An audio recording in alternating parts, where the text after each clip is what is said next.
Hey everyone, it's Dan with Chess Wonders here. So I have something very exciting to share with you today. In fact, I am so excited about this that I brought out the big board. This is a board that I got from the House of Staunton many years ago. I think it's like a B&O Co board or something like that. Got it with a set of pieces, but when I want to display a really nice chess set, this is what I bring out. So it's a little oversized. It's big, but it's my nicest board. So I got a great thing to show you today. Got a great letter. Thanks, Dan. You are the new caretaker. Enjoy, from the seller. I don't want to say his name. You guys probably know him, but I want to be respectful, and I don't like to share names unless they specifically say it's okay to share the name. But I'm sure he'll watch it, sir. If you would like me to, well, if you would like to, you can say who, that it was you. But basically, new caretaker. That's so important to me because I view chess collecting, and I'm sure many of you probably view chess collecting in a way that's probably different from a lot of people, outsiders, how they would view it. I view it as we pay money to have the right and the responsibility to take care of this thing that hopefully will outlast us and be here for future generations. And that's, to me, the most important aspect. So yes, I do view this in that exact way. So I'm going to move this over a little bit. I'm sorry, I'm kind of limited in terms of space, even on this table, because it's got a rounded edge and I don't want the pieces to fall off. So he sent this in a Mandeep Sagu signature collection box. I'm very familiar with Mandeep's work, which I think it was great that he sent it in this. So what I'll do is I would just slowly open this up. So I wasn't planning to make a big purchase like this year, but I actually took a margin loan out from my brokerage account to do it because I didn't want this opportunity to pass me by. Oh, fantastic. So, this here is an original, it's kind of hard to tell in the lighting, so I apologize, set. Here we go. Beautiful knights. And so here's the thing about these pieces. I think that while all the pieces are cool, the ones that I like the most in this are the knights. I think that the design of them is just so elegant. You can tell that the person who made these really paid attention to detail. So, those are the black pieces. I'm going to pull out the white pieces next. But first what I'm going to do is I'm going to set the black pieces up onto the big board. So,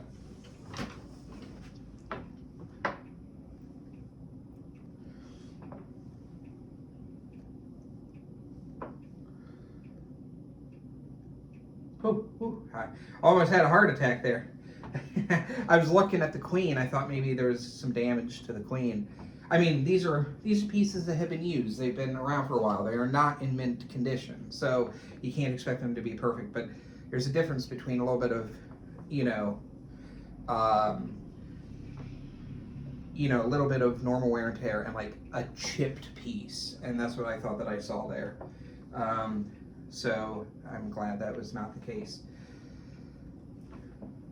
Okay, I'll show you the whole thing once we have it all set up. Okay, so now let me bring out the white pieces. I think it's easier in the video to see the beauty of them than it is the dark pieces. I don't know if it's a lighting thing.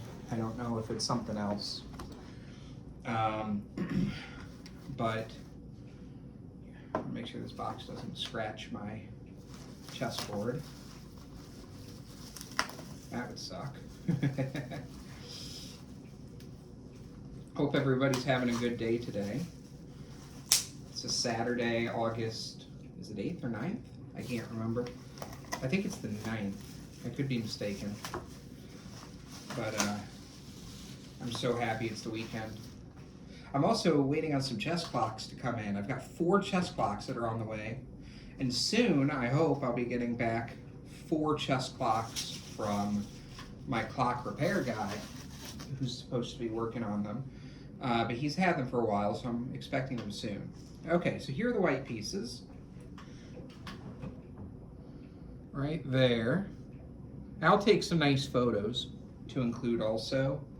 But I think you'll be able to really appreciate it with the knights. There we go. You can tell at one point, if you look really close, it looks like maybe, no, I don't think that's the case. I was going to say it looks like maybe there was like the face broke off of the knight, because there is a line through it on both sides, but when you look at the bottom, you don't see it. Yeah, you can't really see it on the video, and when you see it on the top, it may just be the way it was designed, to be honest with you. Let's see how the other one is. No, maybe it was cracked at some point. This one's not. Regardless, these are absolutely stunning.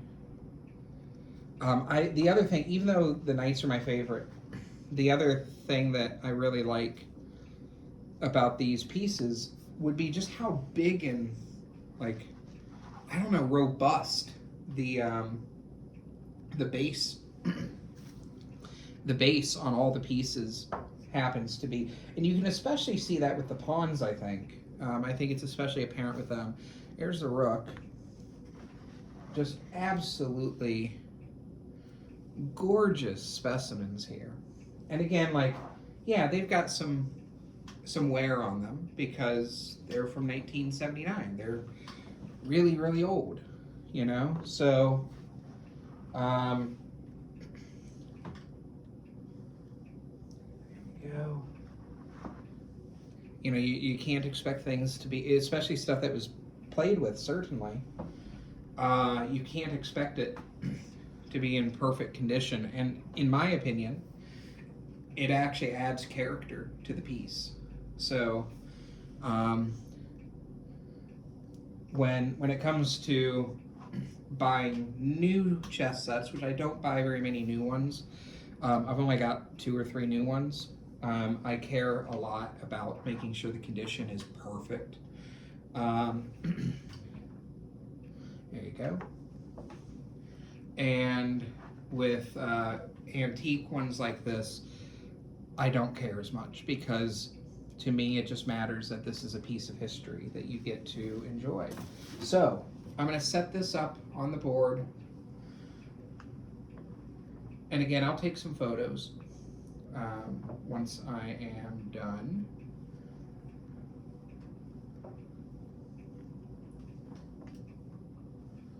Okay, got all the pawns. Rook, rook, bishop, knight, and knight. There we go. Fantastic. So, here's what I'm going to do. I'm going to take this. I think you can probably see it well. Sorry guys, I'm not very good at this. I'm trying to make sure you can see it. Just a really cool set here. Very happy to get it. I've been looking forward to getting this ever since I struck the deal with the seller. And this is going to be one of the I guess 3 sets that I treasure the most. I've been thinking of buying a reproduction of this for a while now, and someday I might, just for like casual play with friends. But the reason why was because these are so rare and so expensive that I didn't think it would be possible for me to realistically be able to purchase, you know, in the foreseeable future. But now that that's not the case, I probably won't buy one for a while, you know, the reproduction. There are other versions of this. Chuck has at least 2 versions, I think. He probably has more. I'm sure he'll chime in the comment section. I hope he does. And yeah, so this is just gorgeous. The other 2 sets that are, you know, in the same league of awesomeness, in my opinion, would be my 2017 Sinkfield Cup pieces. They were set number 5 of the 5 sets that ended up being used in that tournament, which was won by Maxime Vachier-Lagrave. And there were, I think, 2 world champions, as well as a future, what was then a future, would be a future, world champion who played with those pieces. And then the other one is a 1979 Rio de Janeiro set that I purchased from Holger. It's not the one that was used in the tournament. It was one that was produced either around that time or shortly after, as kind of like a commemorative piece. So those are kind of my big 3 right now. As you know, I have a display case that I'm setting up. I may actually display these and the 2017 Sinkfield Cup pieces on risers in the display case, because I've been thinking about it. I have a William Tanner chess clock, and I love all my clocks, and some of them are really phenomenal pieces. But the problem is I don't have any clocks that I feel like can match the awesomeness of my William Tanner, and I can fit at least 3 clocks per shelf on the display case. So what I may actually do is I may put, depending on the size, and I'm waiting to get it set up. It's only partially set up because there were pieces of it that were damaged, so we're waiting on getting replacement parts. What I may do is put risers up on either side of the clock and put pieces on it, in which case this is certainly going to be one, and then the Sinkfield Cup pieces will be the other. And then I got one other quick thing to show you. I've got 2 things to show you right now, which are chess related, that I got the other day. So, number 1, this may seem like a case of deja vu, but it's a little different, I promise. So, I got this from Etsy. They're like, Dan, why are you showing us a box of a tin of Altoids? So I actually have one of these already, but there are 2 differences. There we go. When you open it up, it's a chess set. Now, there are 2 differences here between this one and the one that I already had. The one that I already had has my name engraved. This one, the seller did not provide that option. I wish they would have. And then the second one is that the first one that I have is magnetic. So they're little round pieces with like the symbol of the piece on them. This one's not the case. They're pegs. So I thought, well, heck, I can get a peg one, and I can get, I've got my other one.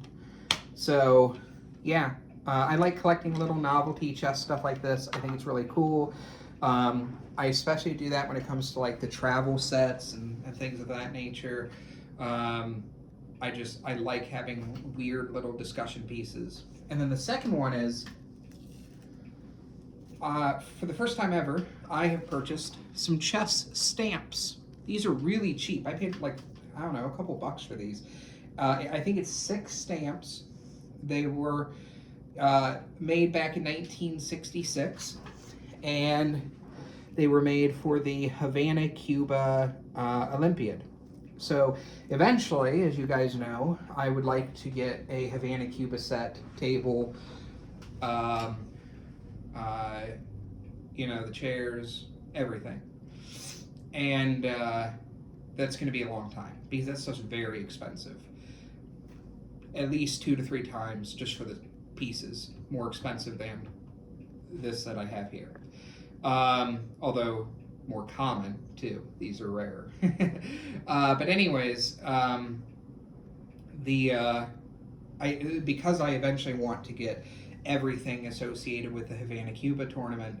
I saw these and I was like, well, that's a no-brainer. They're unused stamps. I have recently purchased some other chess stamps, and I will be eventually putting them into a stamp album. I've never collected stamps before, but my chess collection is not just clocks, it's not just chess pieces or chess sets or anything like that. It's everything chess related. I have chess mugs, pens, pins, trophies, plaques, stuff like that. So eventually, you know, my eventually I'll have a whole album of chess stamps. So that's cool. But yeah, so that's what I got to share with you today. Thank you so much for tuning in. Please like my video. Subscribe if you're not subscribed already. Feel free to comment. I'd love to hear your thoughts about this stuff. And yeah, I'm super, super happy to share this with you. Have a great day. Bye.